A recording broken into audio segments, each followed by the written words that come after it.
Hello and welcome to the 6 Months to Six Figures series of the W Freelancing podcast. I'm your host, Zach Swinehart, and in this series, you will follow a specific freelancer, Maia, as I coach them from early stages to earning six-figure annual income, which she's now done.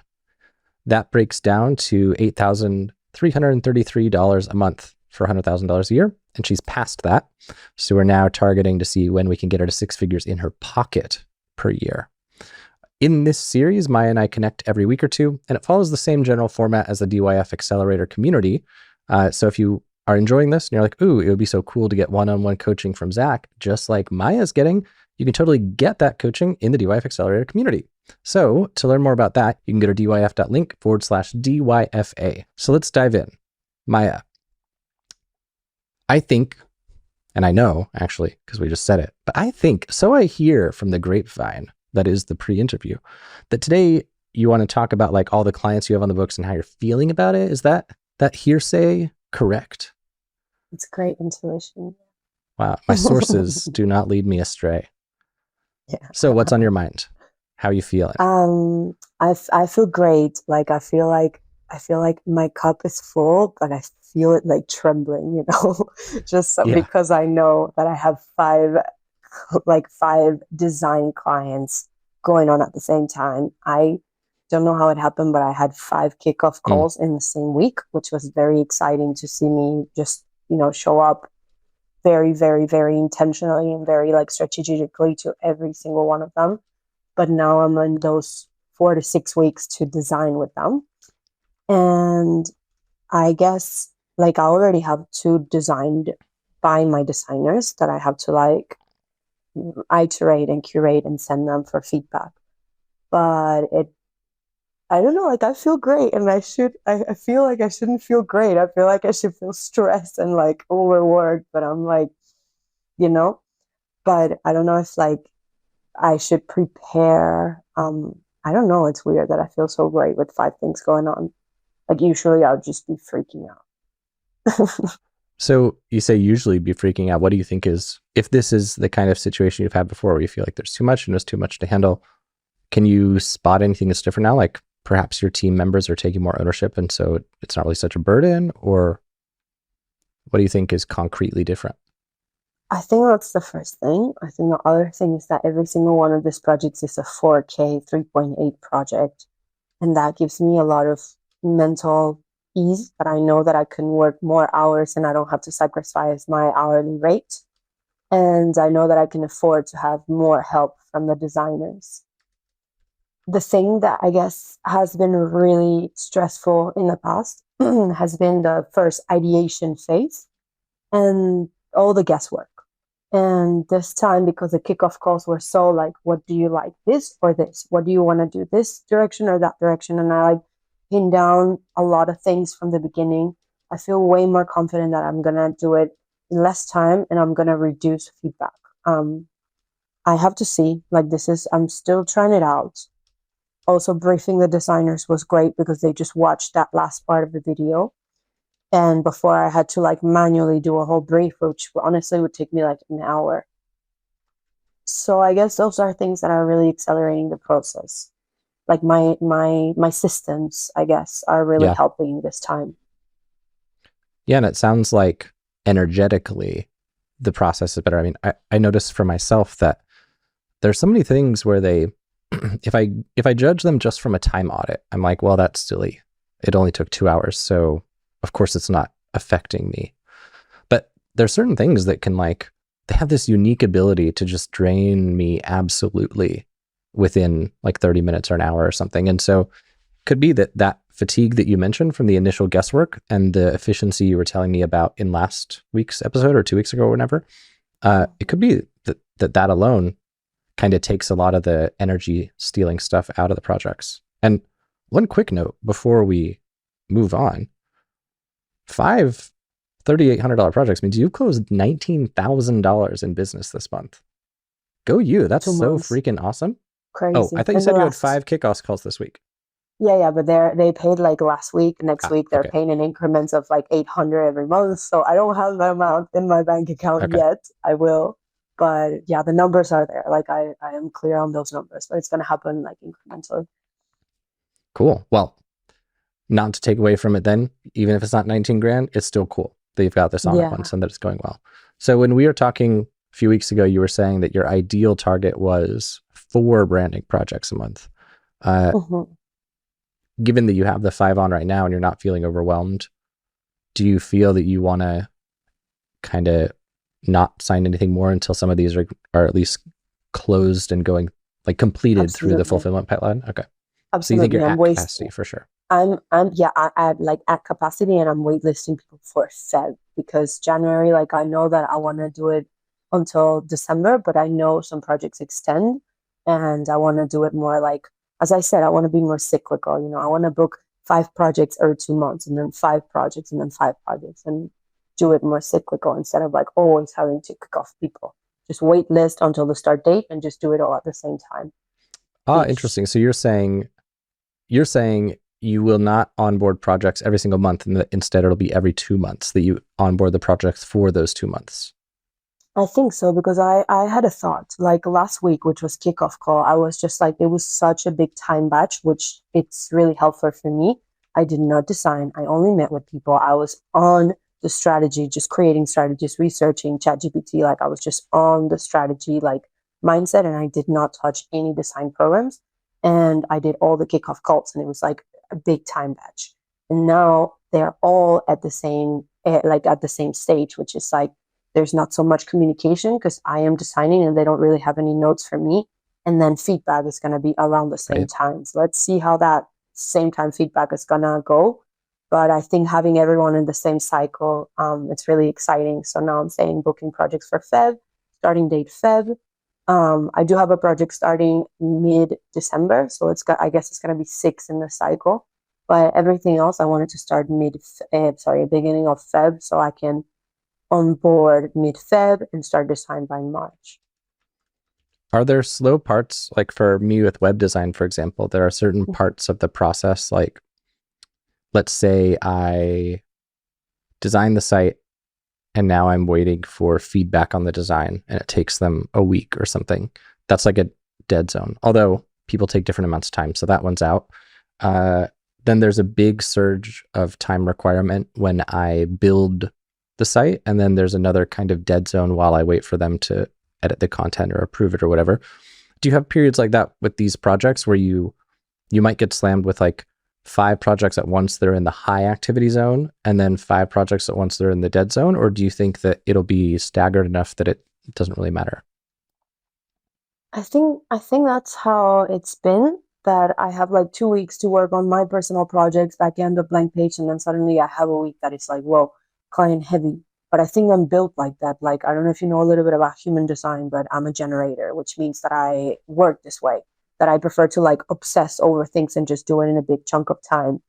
And I saw it last week. I've never had 5 strategy kickoff calls. And it was like, whoa, I was getting better at each one of them. I was presenting with so much confidence because I did 3 before. In each one, I was like, okay, last one was like this, so this one I want to do it like this. Whereas if I space it out, you know, I might have like 4 hours designing on a day, and then I kick off call in the afternoon, and my head is like a bit more flowy and feminine and doing design. Whereas last week was pretty like masculine and like being there and like holding energy instead of like creating energy. That makes sense. It does. It's something that I should probably do, because I think, like, for me, I really like the idea of getting to just go into a creation cave for a week. And I find obligations, like I've been doing CRO for clients lately, and it's fun. I like it, works for my personality, pays well. But the one thing about it that I don't like quite as much is that it's very ongoing. Like, I kind of have to keep a constant pulse on the project and like, go check it today, go check it next week, go check it next week, go check it every 3 days.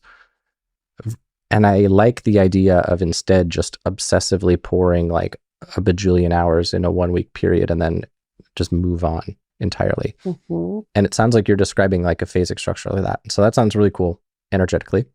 But what about cash flow wise? So if you, like right now, your staff, I believe, are kind of freelancers where they're paid by the hour. But suppose as you formalize your relationship more, assuming that they want to go full time and you do, just suppose you one day had salaried staff. Would an ebb and flow like we're talking about here be problematic from a salary perspective? Or is it maybe a moot point because you're not planning to ever go in that direction? Like, what are your thoughts around all that? I don't want to ever have stuff because I want to be able to say, okay, I'm taking a month off blank page. There's no clients. They're all waitlisted for the next month. Like that's the way I'm building my business. If I always have clients at different stages, I cannot do that. But if I offboard everyone and I have like a month off between when the waitlist is open, like the next sprint, let's say it's sprint is open, and when I offboarded everyone, then that like it's like, okay, girlies, everyone's off. Maybe you can do case studies if you want, or something like we have this like maintenance phase. That was going to be kind of what I was going to ask, is if there's work they could do, because I think what you'll run into is absolutely, if you want their kind of dedicated attention, it would be stressful for your staff to have their income just disappear for an entire month on a whim. I never want that. I never want that, but they are very aware that like how I do my finances is I just, I have the revenue and I just divide 20% back into the business, like a business account, 20% for taxes, 20% for this and that. Like I just divide the pie chart. And if I see that I have a big chunk in my Wise account, which is my business account, then I'm like, okay, I can do more hours with them. And if I have less, I'm like, okay, maybe I'm going to have to do more design and break them in like little things. But this month is looking great.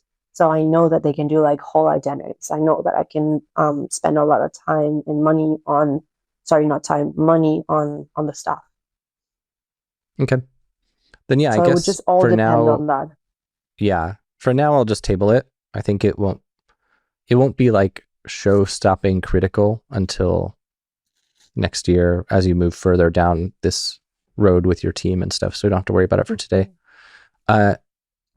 So an interesting goal to perhaps consider, because I do think other than that full-time staff potential concern bridged across in 6 months or whatever, it sounds like this 5 clients every 2 months thing sounds really cool. So maybe a nice target for you in terms of marketing would be seeing how quickly you could get deposits paid for those 5 slots in February, such that you like are booking for April next. And then once you can do that, so basically my thought is if you are in this Q4, well, it's not really quarterly since there are 6 in a year, but I'll give you an example scenario. So let's say you're in the January block and you've kicked off with your 5 clients. All of March. Wait, you said you're kicking off. Yeah, so you're not in the January block. You're in the February block. The first block of, I wish it was January to March but anyway, it is what it is. Because you would want to do it quarterly. Yeah. But okay, so you're in the first block of 2023. The second block is all booked up. Maybe even, I'd say third block is all booked up. What you can do from there is like, just keep raising your prices until you fall under the ability to be 2 blocks ahead booked. Because like I think I told you once before, my general target would be not booking more than 3 months out, because especially for somebody like you, somebody like me who likes to be able to change their mind and like go on vacation. If you have a 6-month queue and then you decide you want to take a vacation and then you're like, oh, well, I guess I have to wait 6 months. Like that feels kind of crappy. So the thing that's a little hard here with the every 2 months is like 2 months booked out feels a little bit short to me. 4 months books out feels a little bit long potentially. But yeah, I don't know. What do you think about trying to get 2 blocks ahead booked out, or do you think you prefer just the next block ahead booked out? No, I think I prefer, like, I don't want to have anyone past February. I'm going to focus, like, to be realistic, I don't think I'm going to get more than 5 people to book February. Like, that, I don't know, like miraculous things have happened that has blown my mind with blank page, but I think I'm going to get 5 people. And then when I'm doing those 5 people, like I would say to people, I don't know, if I have more than 5 people, I guess I would do more than 5. And I would just you wouldn't just put them into the April one? No, I don't think so. That feels too ahead. Like, what if in April I want to like go into like a 1 month retreat in the Himalayas, you know? Like I'm just like that. Mm, So I wouldn't book so in advance.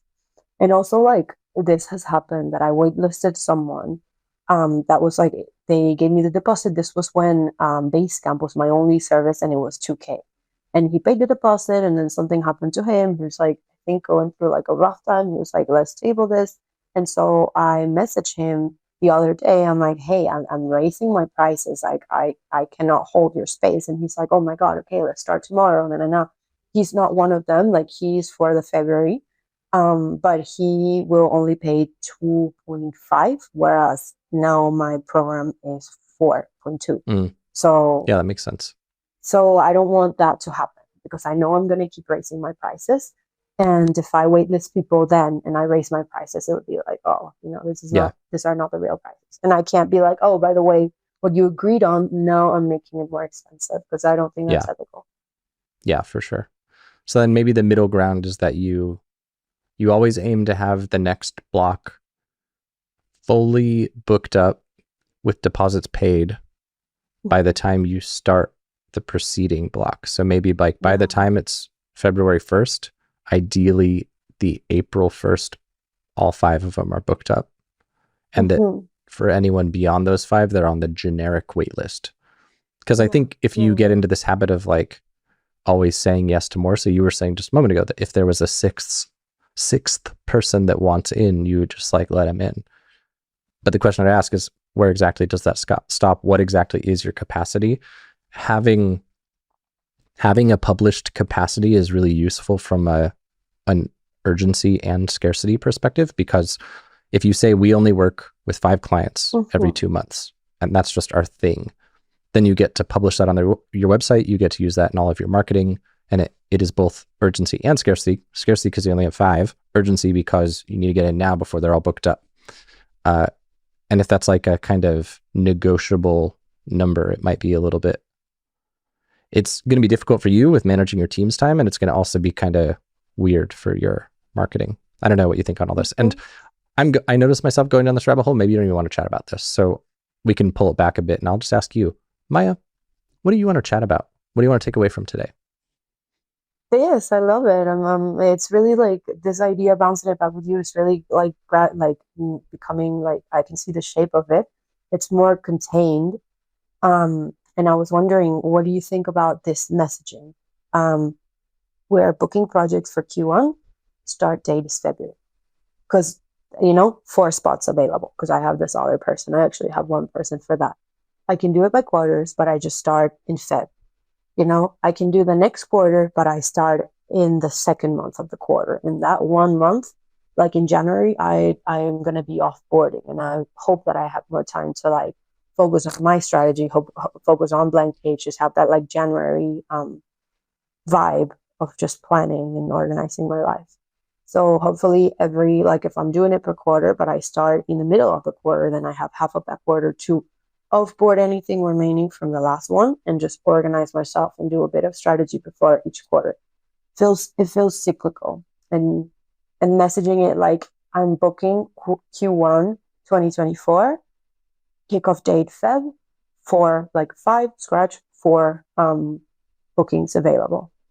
That feels great for me.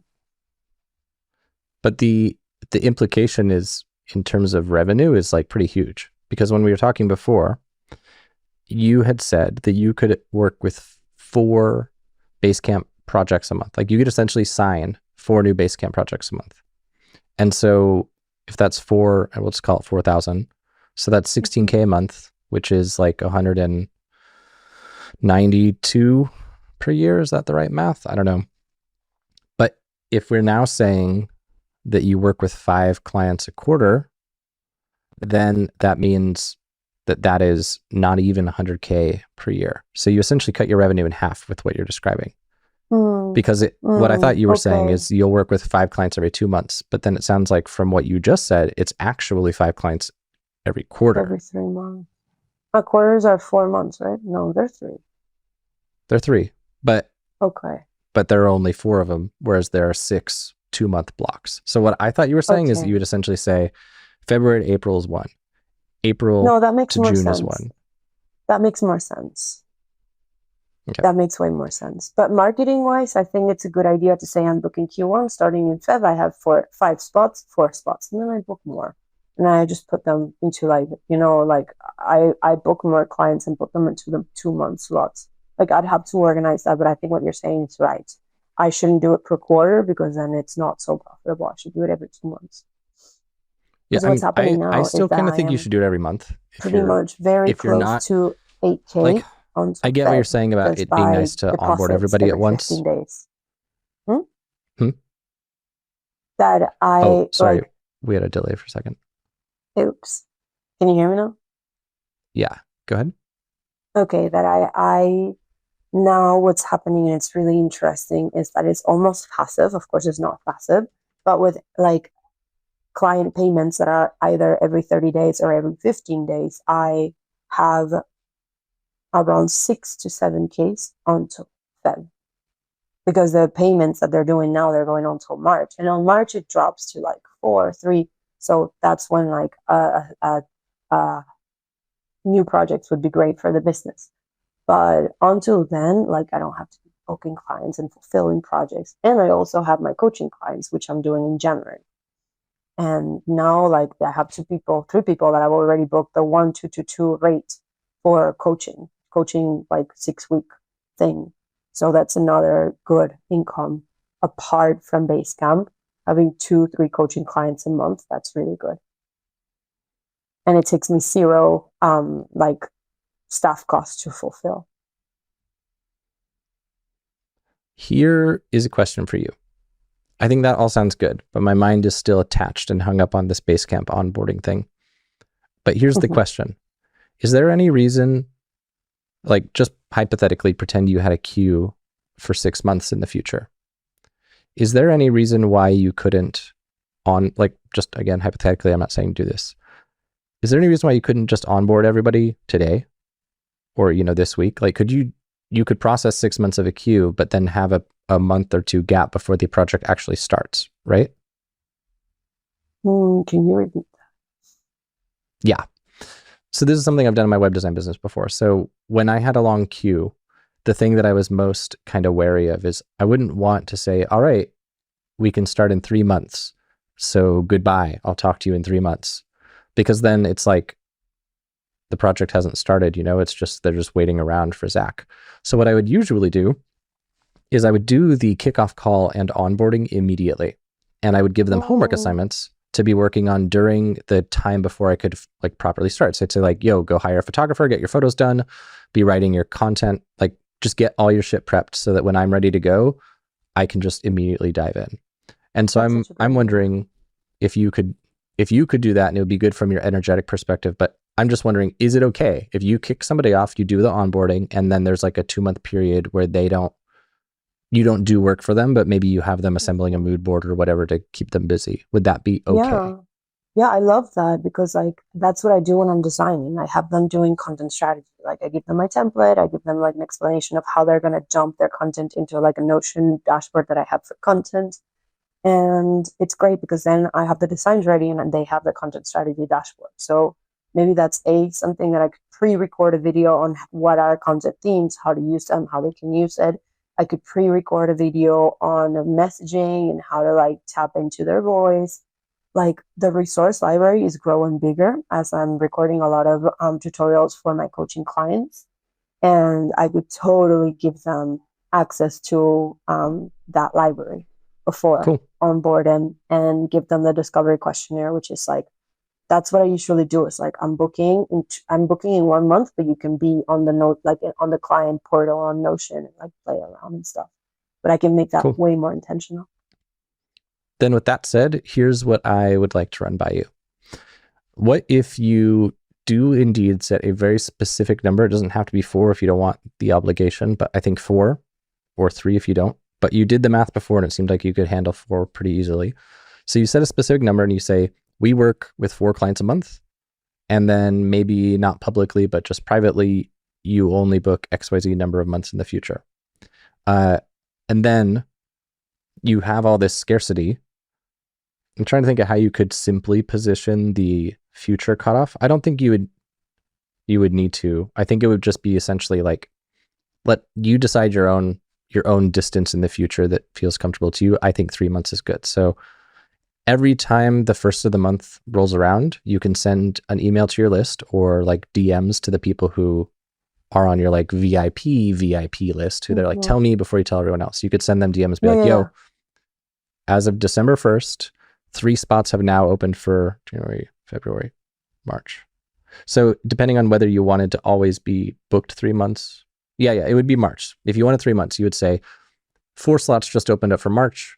I'm about to tell the email list, but I wanted to tell you first because you said you were keen. Do you want to get in on this? Here's the deposit link if so. And if you are keen, what we'll do is we'll kick you off in the next batch of kickoffs that'll happen in blank month or whatever. So basically what I'm getting at is that if you're always booked out 3 months, but you can kick people off with any amount of time, what you could do is you could, again, in this hypothetical, so today's December 1st. So let's say you just did your kickoff sprint in November. So you don't really feel like doing it again today.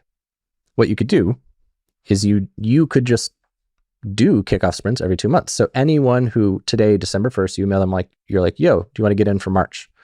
And they say yes. You say, cool. I'm going to schedule your kickoff for January, like January 15th. And then in January, when you sell people on April, you also kick off the January people on January 15th. So then you do 8 kickoffs mid-January for the following 2 months. Like, would that work for you? Because then I'm happy because you get the monthly thing. It's really easy for marketing. And you're happy because you get to do your kickoff sprints. What do you think about that approach? I love it. I love it. I'm going to send that email today. I have a bit of resistance. That VIP list would be the people that have downloaded my service deck. And I will send a pretty cool email. I also have a really cool new resource that I'll send to you after. It's like a money management for freelancers little training, which comes with a Notion template that you can buy. And I already set everything up, and I'll send that to you so I could say, hello, it's the end of the year. We all know how we feel about finances. Here's a free training. It comes with a template if you want to buy it. And just so you know, we're booking this and that, So I can give something and then ask, which is how I like doing it. Cool. And I think the thing you'll just need to be thinking about is like, if somebody said on December 1st, yes, I want to start on March 1st, and you said, okay, I'm going to onboard you on January 15th. I think what you need to be thinking about is like what you could do, what you could give them prior even to the onboarding, which if you have a pre-recorded vault, that's perfect. And you could even have somebody on your team who has like a weekly task where every Monday they just send a personalized email to the people who are in the upcoming queue just to be like, hey, just want to know, we're really excited about this. How's everything going on your end? What have you been working on? I love that.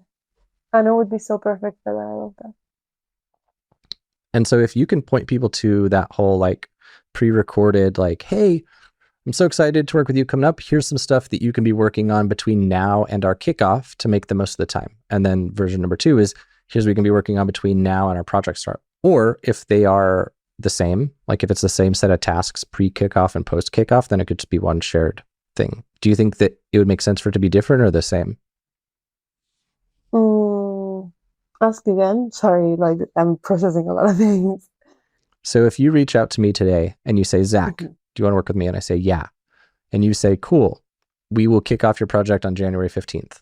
And I say, okay, what do I do between now and January 15th? What I'm wondering is, for the period between now and January 15th, the like prep tasks you would have me doing, are they different or the same as between January 15th and March 1st? So like, in other words, does the kickoff call affect the pre-recorded stuff that you would send them to, or is it all kind of the same stuff? I think it would be the same stuff. Like if I know that it's a client that is like, oh, I'm having a lot of blockages around, showing myself on Instagram, I'd be like, okay, I have these 2 trainings about like confidence, honestly, social media confidence, and this one that is like about social media organization and efficient workflow. So watch that. Someone else is like, oh, I don't really know the name of the brand, or then I would make them watch something that I would record of like how to name your brand, how to connect with your message, how to like really connect with like what you have to say. And I think that's so much value. Like I would even put that as a bonus on my service deck. Like bonus, if you work with us, you have access to our blank page vault. That's a good name for it, which has more than 30 pre-recordings, access to some trainings that I've done in the past, access to all my Notion templates, which is huge for people because people always ask me for my Notion templates, or discounted Notion templates. Like who knows? But I'm excited about this. It's like the last piece of the puzzle is that I have to send an email today, and I also have to to these people, and then I have to send a little preview on Instagram. Like, okay, first of the month, I just send this to my blank page waitlist, not on the waitlist, jump in it here. And that's Cool. just the link to download the service deck. And what you could do on your website.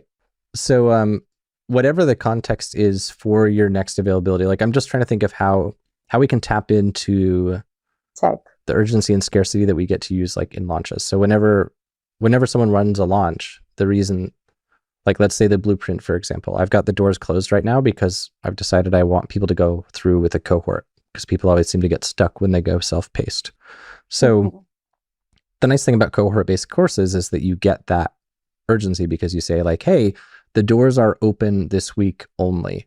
And after this week, they close. And then the next opportunity to get in is in 6 months. So if you want to do this thing, you got to join now.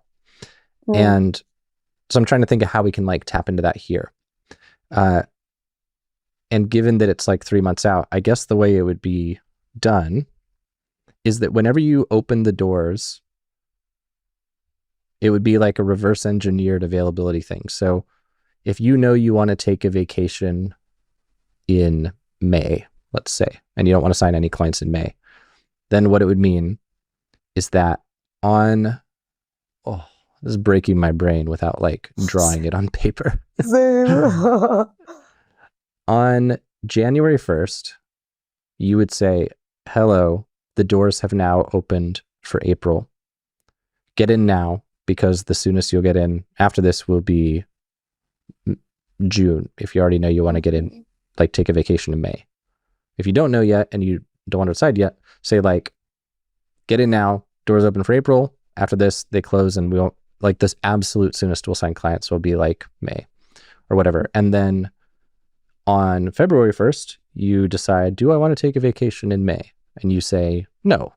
So you send an email that says signing on clients for May. And then March 1st rolls around, you say, do I want to take a vacation in June? And you say, yes. So you do nothing. And then April 1st rolls around, you say, do I want to take a vacation in July? You say, no. So then you send an email opening for July. I think that's the cadence. I don't know. Yeah. I don't know how you feel about it, but if you wanted to even add urgency, which this would be risky for you, you could even say that like, we only will onboard for July during the first week of April. So if you want to get in for July, you have to join now. But I don't know. I think that's taking the piss.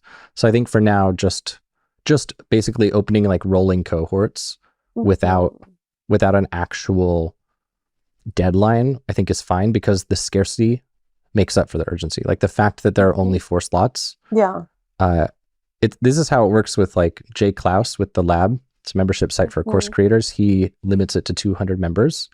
And whenever someone churns or he buys them out, he essentially just sends an email saying like, hey, there are 4 slots open. So get in while you can. And usually by the time I even click those emails, they've already sold out.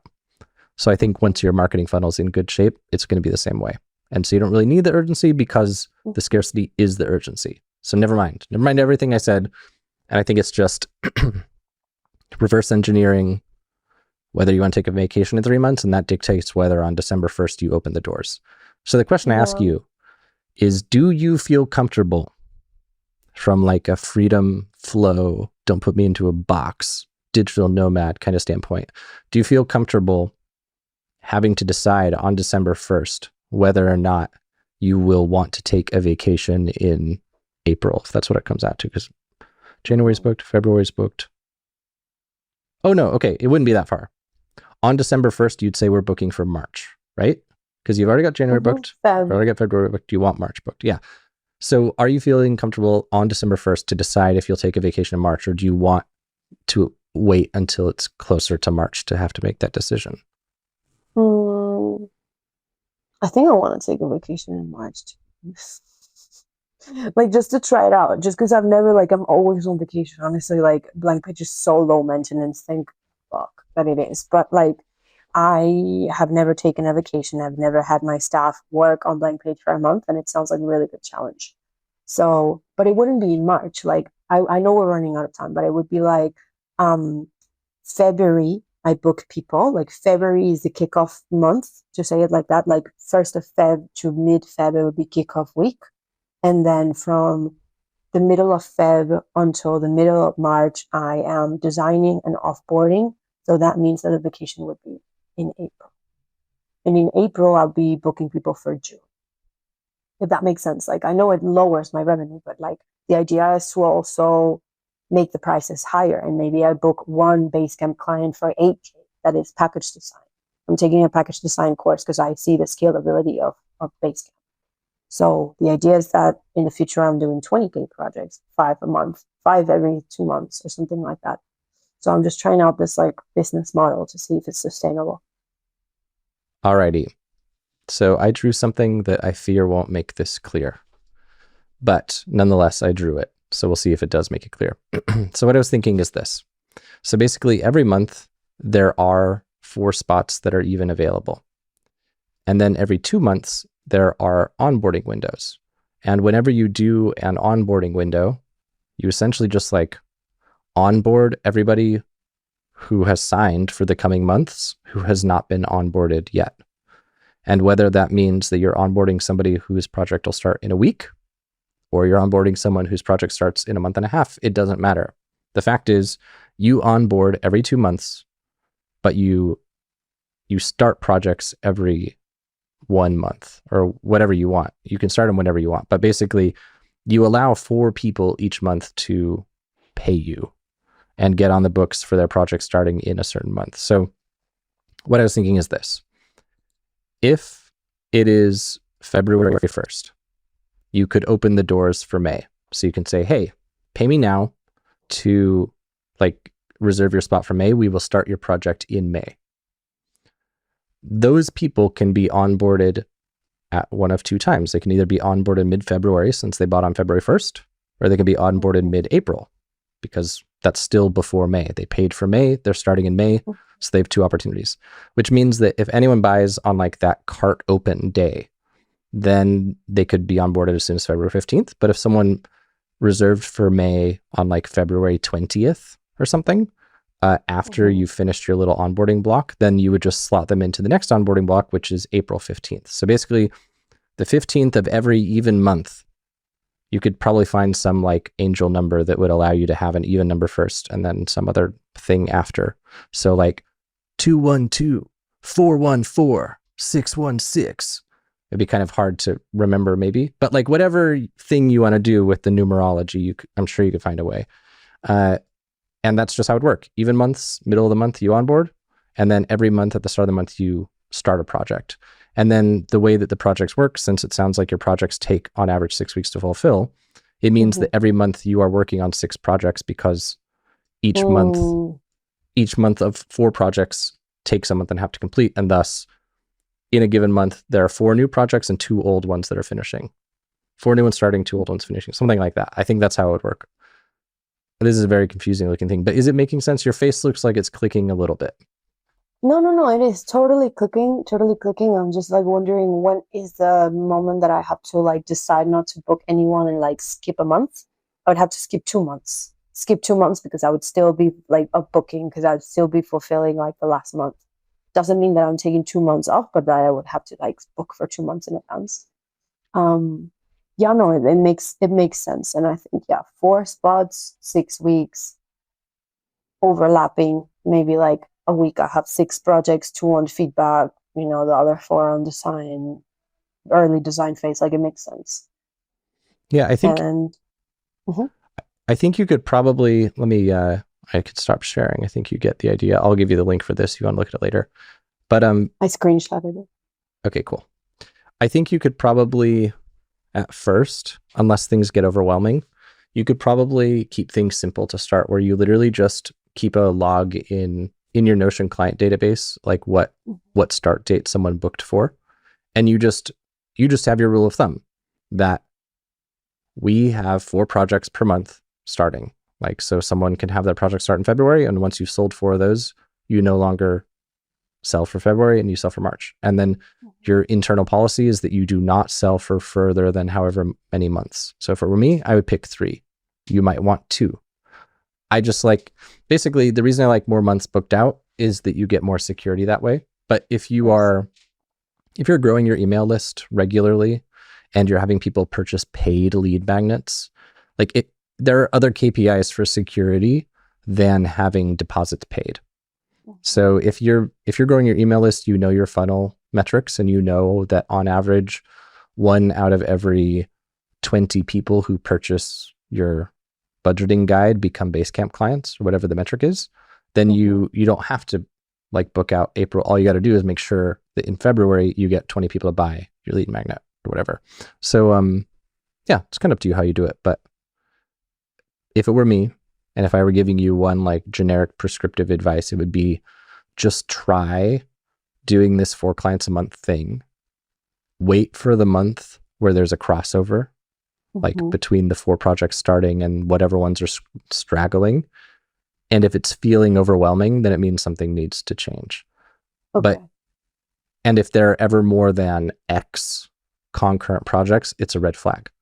So maybe the number for you is 8. Like if you ever have 4 starting and 4 that haven't finished yet, then like maybe that's where you're like, oh shit, something needs to change. Our pace needs to slow down. Like whatever the number is for you.